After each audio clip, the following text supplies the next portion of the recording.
A day in my life, a mini vlog.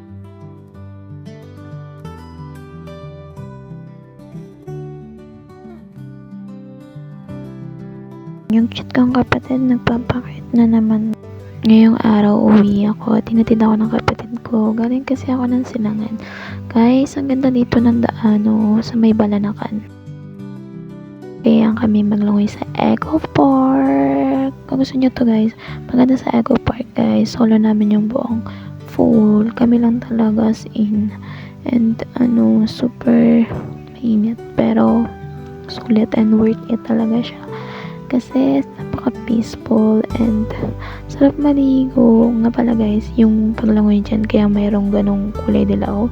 Yung harang is by feet yung paglangoy. May 4 feet, 5, 6, 7, 8 hanggang 10 siya. So yan yung nalangoy ko, 4 feet lang yan guys. And ang sarap maligo. Try nyo dito guys na maglangoy sa Eco Park.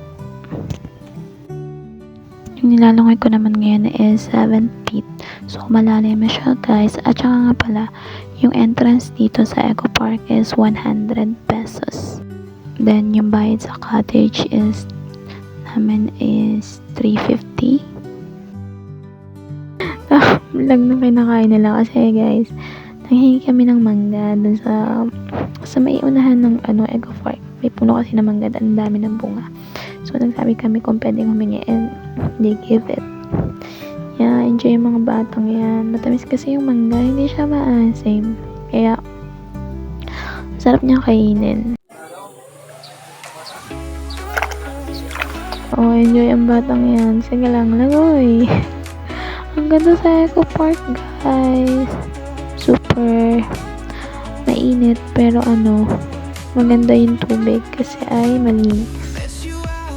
Guys, kung gusto nyo rin maglangoy dito sa Freedom Eco Adventure Park, dito lang yan sa may barangay Punganay, Puak, Marinduque. This is not a sponsor ha. Experience ko lang para magkaroon kayo ng knowledge kung ano ba yung Eco Park. I'm lost in the way you move, got me stuck on every sway.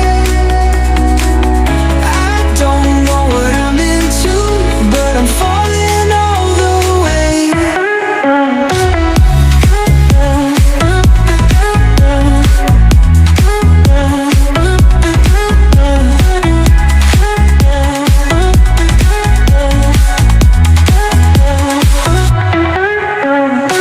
Met you out on a Friday night, crowded room, but I caught your stare.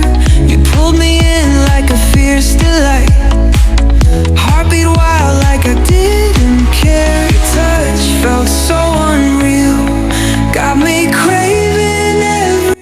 Guys, pauwi na kami. So, yung cut-off ng pag-swimming sa Eco Park is hanggang 5 PM lang siya. See you guys on my next vlog.